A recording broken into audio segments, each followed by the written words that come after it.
If you want to hear about someone who was able to get their jewelry into massive retailers like Nordstrom, QVC, and then decided to shut it all down, this podcast is for you. Lori Bonn Gallagher is up next, and I can't wait for you to hear our conversation. She started at a tech job in the 90s and built up her design company that sold jewelry in stores like Nordstrom, Saks, Bloomingdale's, and even QVC. Millions of her pieces were sold around the world. And then all of a sudden, she decided it was time to scale down. So in our interview, you are going to hear all about her journey, the roller coaster, and what ultimately brought her to the decision to take a pivot. Because, my friends, sometimes it's okay to stop scaling up and think about taking a pause and winding it all down in a way that feels more aligned with the season that you're in.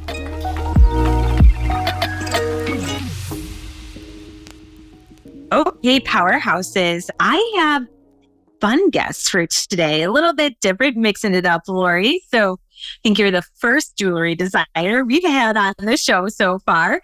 So welcome. Thank you. I'm happy to be here. I'm excited to have this conversation.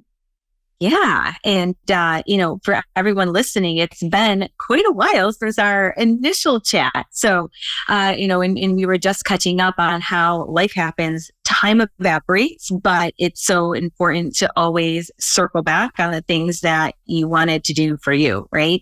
And I think, Lori, so much of your journey has been the ability to do that and do it well and focus on, wait a minute, is the direction I'm headed still aligned with how I feel, or has that shifted, right?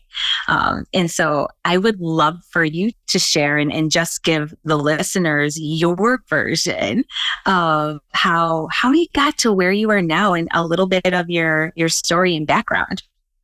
Sure. So, gosh, here, let me start with this. Let me just say that when I was much younger and I did the tech thing and I didn't like it, there was a point where I said, you know what? I am going to try something else. And I don't know what it is, but I'm going to do it. And I ended up in jewelry.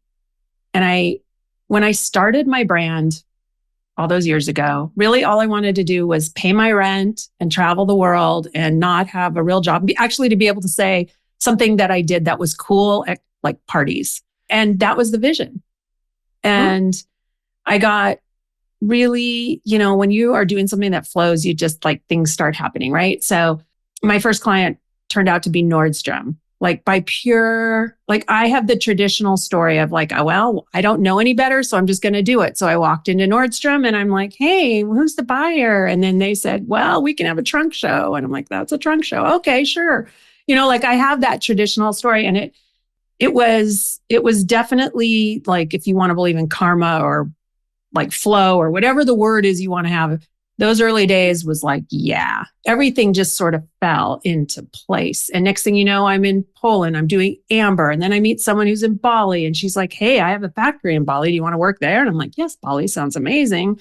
And one day it's like, wow, we should really sell, like, wouldn't it be great to do QVC? And I'm like, oh yeah, well, let's call them. And then they called us back. And, so it just, that was the way that the business was for many years. It was just like, it was part of who I am. It was my baby. It was my name. I was making a really cool product, working with really interesting women, growing it in all the department stores, Nordstrom's, Blooming. I was in New York more than I was in San Francisco, and that's where I live. And it was a blast. And, even when I grew, even when I had kids, it was one of those things that I could adjust and adapt and call my own shots and be a mom and an entrepreneur. And it served me in so many ways for so long through all the different things. And my husband came and worked with me after his .com bust thing, company went under. And then it was alignment. And there were so many great things. And then until it stopped. And it wasn't overnight. But I remember starting to have these little voices like, is this all there is? Like, am I really helping the world? What am I doing? why am I spending all my time on this? It's like materialistic. It's deplete, like all these little nagging doubts. And mostly I ignored them, which if you've ever looked at the hero's journey or the heroine's journey, that's the first thing. Like like it knocks on the door and mostly we tune it out. I'm like, yeah. And then I would go and do something else. I'm like, what else can I do? Let me set a bigger goal. Let's make something else. Let's do something like challenging to get back that juice. And that cycle continued. And, we had ups and downs and things happened, but mostly we were growing. And in fact, we had just doubled our business. We had a brand explosion. People were coming to us in ways that I had never experienced. We grew to like 650 stores in the US, little mom and pop jewelry stores and boutiques in like a year and a half. Like people were just knocking on the door. And yet there was a part of me that was just like, yeah, isn't this great? Maybe someday I'm going to sell this. And then I'm going to, I don't know, do the thing that really makes me happy. And like some of the things that I wanted to do, and the private, personal, like in my head, imaginative fantasies, like, or like I'm just having lunch with my friends. And it was really hard for me as an entrepreneur, as a successful entrepreneur, as the face of the brand, which is all about self-empowerment and showing your authentic self, through self-expression, through joy, to be hiding what was there. Yeah. But, there I was. It took a really big shock. And one of my mentors, Lynn Twist, I don't know if you've ever heard of any of her stuff. She wrote this book called The Soul of Money, which is a really powerful book. I recommend it to lots of people. And she said to me, she's like, Lori, pain pushes until vision pulls. I love that. I tell ya. And it was so like what happened. Like the pain needed to be really big. We had to have a major, blowing it all up practically for me to be willing to look at this. And I now work with a lot of entrepreneurs and a lot of women, and I really try to help them not get quite so dramatic with it. But I do believe that had I not, I would have just kept going. Eventually it would have happened. So fast forward, we had a major hiccup in the business. All kinds of pressures. I don't need to share all the details of it. It was messy. There was a chance we were going to go bankrupt. And then I was able to okay, it's now burning. The house is burning down. And am I going to let it burn down, or am I going to fight like hell to save it? Mm-hmm. I don't know if that makes sense, but that was actually the metaphor in my head was my house is burning down. And am I going to save it, or am I going to let it burn and build something new? And I have a really strong memory of being in the Jacob Javits Center in New York, which is a big trade show venue for people who haven't been there. It's a convention center, sitting on this cold cement bench in January, sitting next to a door that kept flying open and people kept coming in, and this cold wind is like hitting me in the face. And I'm just, and I'm on the phone with a group of my forum mates, which for people who are in business forums, it's like a group of entrepreneurs, like a peer group. And I'm supposed to be telling them my vision. And all I can see is my vision is not this time. I can't do it. I'm not fixing this. And they're like, how are you going to do this? And how are you going to rise up? And I'm like, I'm not. This voice was like a 4-year-old, not this time. Don't do it. Don't do it. And probably one of the most scary things I ever did, to be really honest, was to just go, okay. And it felt like when you just sort of let go, like a trust fall. It was like a trust fall. I'm like, to listen to that internal voice and I don't know, is it fear? Is it truth? I don't know. So that's what I did. And truly, you cannot connect the dots backward, but what an interesting ride it has been. I'm so glad that I went through it, and it was so surprising and so different. So sometimes the universe knows before we do, right? And these things that can seem so dramatic end up turning into this beautiful new season. It's hard to see it, of course, in the chaos when everything is going up in flames. But you know, in Lori, as you were going through that, and I'm guessing now that you let it burn. I did. You know, and you decided to just tap out. So, and ironically, I just did a mini podcast episode on like the glory of quitting, why it can be so powerful. And so what did you do, or what tools did you use rather, you know, if there was any kind of practice that you went through or vetting to say, you know, okay, you know what, this is it, I'm done. I feel good quitting and being done and letting this go. Like what did you do to come to that conclusion? Because I know that sometimes that is the best thing you can do, right? And that is a gift in itself. It's not a bad thing. We put so much negativity around quitting, but sometimes it's the most, you know, number one, profitable, and or sometimes just like the most productive thing that we can do in this season of our life. And so I'd love for you to just share that a little bit, because I'm sure there's someone listening who may be considering the same thing. And shit, I say all the time, like, it's not fun anymore. What's the point, right? It's time for something new, and there's nothing wrong with that. Yeah. Yeah. I think that fear and uncertainty is human kryptonite, right? Yeah. And if we know and if there's a way that we've always been, and then we are stepping into something we don't know. And for me, at the time, this was my family's, you know, I was the breadwinning business. This was what paid. Like, I couldn't just quit. I don't want to leave it like I just let it all burn down. And we just, you know, I was really committed to a grace was what the word that just kept coming to my head. Yeah. And I did some things that I think are really important. One, I told myself that I just stopped resisting anything. And I was like, I'm going to accept and embrace all of it. So the ups, the downs, the like I stopped trying to be a certain way through. I was like, well, you know, I am pissed off today. You know, and I was like, I didn't stop it. I just allowed all the feelings. And it's funny. I remember telling myself, this is you're a character in your own movie. And this is the part where the character doesn't know it's all going to turn out. And they're really angsty, and they're really worried, and they're really scared. But it would be a really boring movie if this part wasn't in it. And you don't want to you're not living a boring life. So this is the part where you just don't know, but it's going to turn out. Like, it's going to turn out. You just don't know how and where and what, and you're in that part. And that, like, perspective, I just kept going, oh yeah, I'm in that part of the movie. The other thing that I did that was really, really, really important was I reached out to people.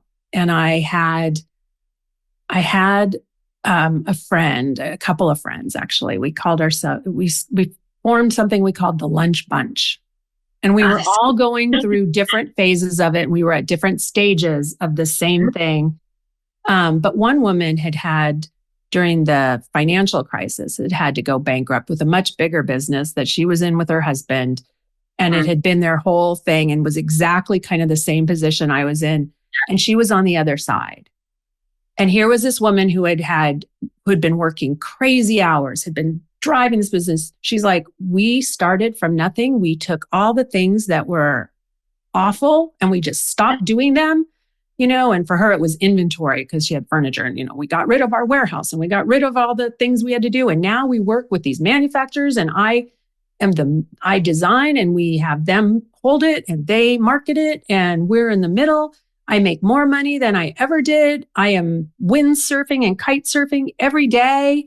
I am having, you know, I'm like, oh, okay. So having her, and she was really great. She's like, you know, here's some bankruptcy lawyers that I talked to. She had really practical as well as emotional support. And having someone who'd been through it and who was on the other side and who was successful was so important. And then the other women, you know, in the end, the Lunch Bunch, two of them sold their businesses. One brought it back and sold it. One sold it at the lower level. One closed. I gracefully went like this, and then the one bankrupted. Like, like we all sort of did different paths with it, but we supported each other. Yeah. Because it's a hard space to be in. So, and I think women especially need that conversation. We need that support, that emotional, whatever you want to call it. I did anyway. I needed that. I Yeah. needed my sisters. Oh gosh, 100%. And I rely on the same networks, right? I have WPO, Women's Presidents Organization, in our little group, right? And then Laurel, because like it's so helpful to have the wisdom and insight from other people who have either been that, done that, or they're going through it. And I think it's also sometimes validating to know that like you're not an idiot. Like it's okay, it happens, and like here's how to deal with it. Because if we're never the only one, and Right. and it takes a lot of courage, I would say, and vulnerability to even have that lunch bunch in the first place where you guys are all talking about your stuff because it's not, I suppose, like the sexiest thing to come to the table with, right? Literally, right? And go through that. And so I think number one, like that's huge. But then the other thing I want to just like point out is like the fact that you surrounded yourself with women who have walked the path that you either want to do or have. And so there's so much significance in paying careful attention to the people you listen to and the advice you take when you're going through those critical moments, whether it's a tap out or a buy-in or a startup, like whatever the case may be. And it's so easy to listen to everybody else. I'm sure you've got a lot of advice, like a lot of shitty advice who are well-intentioned people, right? That cared about you, but they didn't go through it. And so it's like deciphering that sometimes and just knowing like, okay, this is my path. This is who I'm listening to. And everybody else that has their like advice, it's great. But like, I can't let that in. You're so right. I think that's so important. I like want to underline what you just said about making sure that who you let in to your, who you let in, the voices you let in, like really like pay it. Yeah, you have to pay attention. They have to be voices that actually are calling you forward in the way you want to go. Mm-hmm. Yeah. Yeah. And it's 100%. Like, yeah. And you have to be very, like, I would say emotionally tough too, right? To build those barriers up. And I know it took me a little bit of time, but fortunately I'm also very stubborn and used to tuning people out. But I think it's just a beautiful journey of acceptance and knowing that like, hey, it's just because this is what I did doesn't mean it's what I always have to do. And sometimes we get stuck in that trap and that's more miserable. Right. Of It really having that. And I was just listening to this book too. And the author was talking about, or maybe it was a podcast. I can't remember. I listened to so much shit, I can't keep it straight. But he was saying, he's like, it's funny. I am now a famous, like multimillionaire. I've got all of this money and wealth. And he's like, I found myself the other day, like working 14 hours a day. Like, I was getting stressed and he was thinking he was doing the thing that he should be doing or supposed to be doing. And his wife had said to him, she said, you can't fool yourself anymore. Tell yourself the story that you're doing this for us, for your family, and making sure that we're taken care of because we're fine for life. She's like, what are you doing? Why are you doing it? And are you fulfilled? And he just talked about that moment of realizing like, holy shit, like I'm in a grind that was self-created, but I'm not having the fun I used to have anymore. And it just like was this whole calling to himself and talking through like, okay, I guess I need to readjust and do something that's more fulfilling. And it's kind of like my turn to pass the buck to somebody else, right? And to do a lot of those parts. And he said it was really his ego that he was grappling with the whole time. And that he felt like he had to have this specific role because it's what he built himself up to be. And who is he without that, right? Who is he without that identity? And I think that's huge. So I'm curious if you had some of those similar feelings, in going through that. It's really interesting. So it's funny when I give entrepreneurs, starting entrepreneurs, especially designers, right? People doing something, I'm like, think really hard before you name it after yourself. Point. So, it like Yeah. Lori Bonn, like I was like, oh, Lori Bonn, that's like as a designer, that can be great. It's an identity. Bobby Brown talks about this too. But when you name the company and it's you and you're the representative of it, it holds a really different, like selling it. You're like, I'm selling my name. Mhm. So, and what are they going to do? Like, you just end up with a whole different level of identity connection to it. Yeah. And so disengaging from that was, I think the way you were describing it, I'm like, oh, it's like ego death, right? It kind of was. And I didn't sell the brand. Like, I could have sold the brand actually. As part of the thing, I could have sold it. I wouldn't have gotten, retirement money for it because it was in crisis, but I could have sold it. But I was like, yeah, what are they going to do with it? And then they're going to somebody's going to come and reinvigorate it in what way? And it's my name. And, I just was like, and what if I want to use my name again in some other way? Like now it's going to be associated with Lord knows what. And so I didn't do it, but there is a process and it's interesting. So I was thinking about that. I've been reading this book. There's a book about the heroine's journey and how it's Maureen Murdoch, if anybody wants to watch it, to go get it. But it's different than the hero's journey, which is about you get the call, you go out into it's the one we're most familiar with. You go slay the dragon, you meet the ogres along the way, and then you come back. And it's very active. It's very goal oriented. It's in our masculine side. And the heroine's journey is actually an inward. It's much more inward, and it's about it's more psychological than it is active. And so a lot of it is going dark, going deep, letting go of things. So one of the practices that I did that I was going to say that really helped with some of the stress is I started dancing, and I do this. Yeah, it was.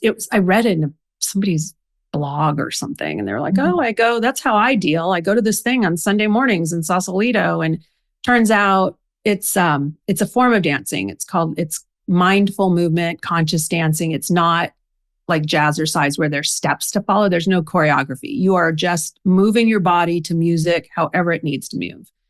And so, super, super worked for me, better than talk therapy ever could. Yeah, I actually got certified in it recently to lead these classes. So we'll see how that goes. But I think I was just going to say that I danced a lot of my ego out. Okay. Yeah. And, like put on some tribal music. Like if you're finding you're attached to something, put on some tribal music and like stomp it out. What movie was that? The Proposal with Sandra Bullock around the fire with the grandmother. Did they do that, right? Oh, right. Oh my God. Betty White. Yeah. Yeah. Rest her soul. But that's definitely what they were doing. That's just what I pictured, But no, I think that's really good advice in finding what works for you and it looks different for everybody, and even like I always joke, like I always recommend people go to therapy, but I will never do it myself because it just doesn't work for me, right? But for me, it's hot yoga or working out where I can just be like sorting through the things and like releasing them. Similar to I would think how we did with the dancing, and which I love, by the way, and of course only in California. I don't even think we have that option here in Buffalo, but you might be surprised, yeah. But it's pretty nice. Yeah. Again, another podcast I was listening to, and he's like, why we're so fat in Buffalo, or like, Western New York. He's like, what we do for fun is we go out and eat like wings, grab a drink, and like what people in California do for fun is they go to saunas. Hang out, do a cold plunge, and he's like, we can't win. I was just laughing because that's so hilarious. Looking at the difference in like social things.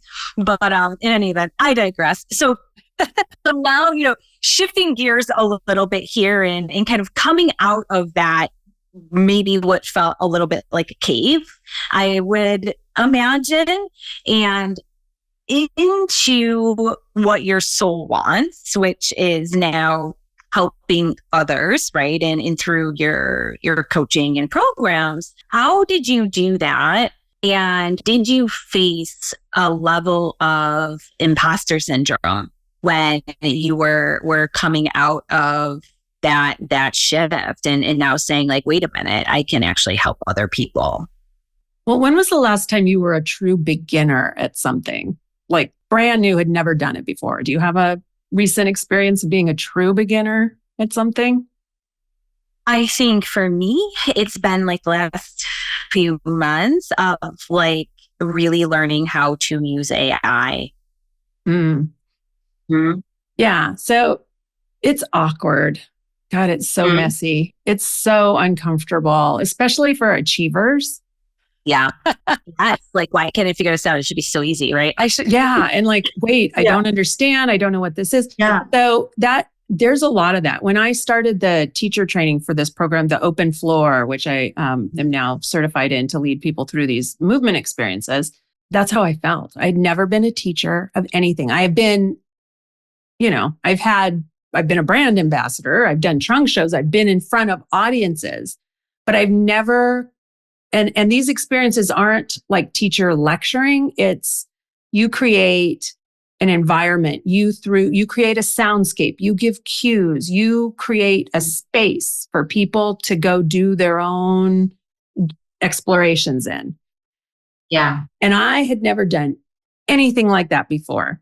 And I was in with a bunch of people, and I was in with, a lot of the people in the teacher training had taught yoga, or they had done that was the other thing. I'm not like, I'd never taught anything physical like that. And it was so, all those voices of like, oh my God, you're like so awkward. And I didn't want to show up and I didn't want to do it. And I was making the teacher wrong. And I was like, why can't they make this easier and give me the recipe so I could just do it? And I was so sensitive to the slightest suggestion. And they were so gentle and graceful with their suggestions. And I was like, don't criticize me. Like I was a flipping mess. Yeah. I don't think there's any way through that. I think it's just messy. And, can you laugh? Can you experience it? Yeah. When it's why I never learned to snowboard, because I learned to ski and it was really hard. And I didn't want to follow my ass for like 5 days to learn to snowboard. I'm like, I don't care. But being a beginner is messy. It just is. And, it's like, I just kept visualizing, well, I'm just in the sandbox. We actually called it a sandbox. And I like that term, because when you're in a sandbox, you're just playing around. You're not making the thing that's got to be there forever. And the same with like AI is one of those. It's true. Like, can you make it just a sandbox and not have such significance? We're so programmed to make everything's got to be amazing, or we don't want to do it. For me, it was the other one that I really had to learn to do that was really hard was, can I do something just for the joy of it and not whether it's going to turn into a business?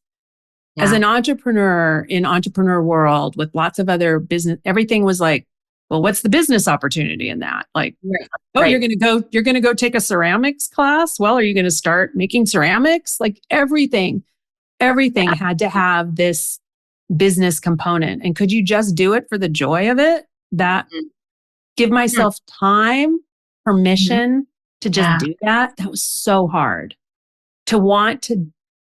And that's another area for women. I think we're so steeped in our culture. And our culture is, people use the word patriarchal, but I just think it's just steeped in a way of it's this achievement energy that all the other things that bring us joy, we sort of we dismiss. We don't have time for. I'm like, no, I kind of want to. Yeah. I want to redecorate my house to make it a warm place that I want to be. And I want to, now that my kids are grown, and I want to have the time to do it. I don't want to hire a decorator I want to have the time to like figure out my style and to go to the different stores and to just like, I wanted to do that. It gave me pleasure, and who am I to carve out time for that? Like, I was like, can I do that? It seems so super, like I had all the little judgy voices. Like it's superficial. It's not okay. Like you should be doing something else or, all of it. But I do really think that if we focus on what gives us joy, what's fun, what we want, that ripples and creates an environment and permission for everyone around us. Like for our families, for our coworkers. Like if we model that as leaders, we give a whole room full of people permission to do it too. So that's kind of my new thing. It's like that. And it's a good point. It's like you really, it's a shift, a total shift in your mindset and how you're just allowing yourself to have that space and grace and even the little bits like throughout your work week, for those who are like athletic, you need that time. And because if you don't take it, what are you missing?